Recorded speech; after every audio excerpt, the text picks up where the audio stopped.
जो लिखा जाता है ना, वो भैया लिखेंगे, हम तो बस लाइव दिखा सकते हैं। कोई तौली ले आओ। और उनका हमारे जीवन में बड़ा विशेष महत्व है। उन्होंने कहा, और चूंकि भगवान के परीक्षा जितनी माताओं की लेनी थी अब ले चुके, अब परिणाम देने की बारी है।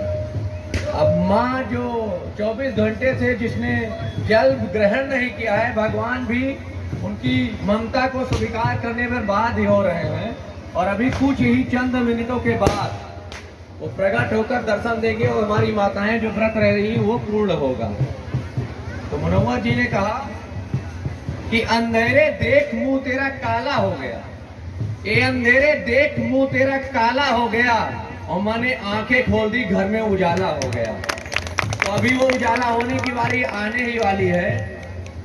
और सबसे पहले तो ये जो कार्यक्रम है, चूंकि मेरे जीवन में छठ पूजा का इतना बड़ा कार्यक्रम पहली बार मैं देख रहा हूँ, छोटे कार्यक्रम कई बार मैं शामिल रहा।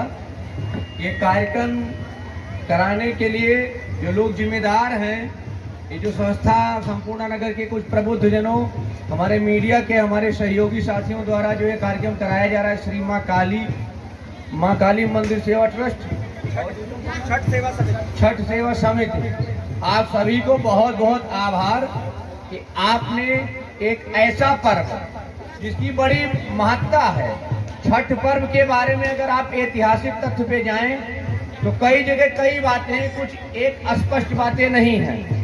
कहीं पर है कि नौ दुर्गा में माता का जो छठवां दिन होता है या उस रूप की चर्चा है कि उनकी पूजा होती है, कहीं है माँ सरस्वती के रूप की पूजा होती है। इस पूजा को शुरू करने की कई जगह जिक्र है कि किस प्रकार पूजा शुरू हुई, लेकिन जो सबसे मूल चीज है, इसका उद्देश्य क्या है, वह जानना बहुत जरूरी है। और उस पर मैं इतना ही कहना चाहूंगा कि माँ के प्रेम को शब्दों में पिरोने वाला साहित्य पैदा नहीं हुआ। अभी थोड़ी देर पहले भास्कर जी ने बहुत अच्छी अच्छी बातें कही, बहुत बढ़िया जो है उन्होंने बहुत अच्छी चीजों समझाया। एक माँ के प्रेम को, जो एक भ्रूण से वयस्क होते बच्चे का भार होता है, 9 माह अपने पेट में जिस बच्चे को पालती है, यदि उसके प्रेम के मोल को हम तौलने का कोई कार्य करते हैं तो मुझे लगता है कि वो सम्मान नहीं, वो अपमान होगा।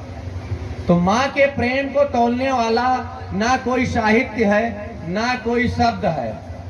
इस पर्व की 2 चीजें हमें सिखाती हैं जो हमें बहुत कायदे से ध्यान रखनी चाहिए। इसकी बहुत विशेषता है। एक कहावत है कि उगते सूरज को दुनिया नमस्कार करती है। पता नहीं क्यों जब हम लोग उसको सुनते हैं तो दिमाग में आता है, और एक दूसरी एक गजल है कि ढलता सूरज ढलते ढलते ढलता है, ढल जाएगा। तो ये सुनते जीवन में एक ऐसा लगता है कि मतलब जो जिनकी उम्र ज्यादा हो। मैं केवल इतना कहने के लिए बीच में उपस्थित हूँ।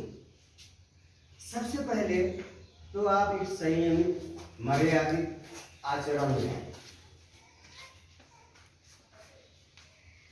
और भगवान राम को हमारे हिंदू समाज में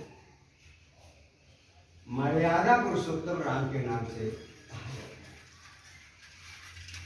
मर्यादा पुरुषोत्तम, यानी बी को अगर हम 100 मान लें, बी को हम क्या मान लें, 100 मान लें, तो ए कितना होगा, 75। क्लियर है ना? इसमें किसी को कोई दिक्कत नहीं।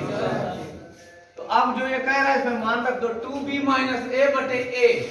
तो 2b हम रखेंगे क्या हो जाएगा, 2 इंटू बी का मान कितना है 100 माइनस ए का मान कितना है 75 बटे ए 75। 100 दूनी 200 माइनस 75 बटे 75। 200 में से 75 घटाए कितना बचेगा 125 बटे 75। अब अगर गणित बहुत बढ़िया आती है तो सीधा 25 से काट दोगे। कम आती छोटा छोटा काटोगे, 5 से काटो। हम मान लेते हैं कि हमको गणित कम आती है, हम छोटी संख्या से काटेंगे। 5 से काटेंगे तो 15 बचे 75, 5 दूनी 10 50 25।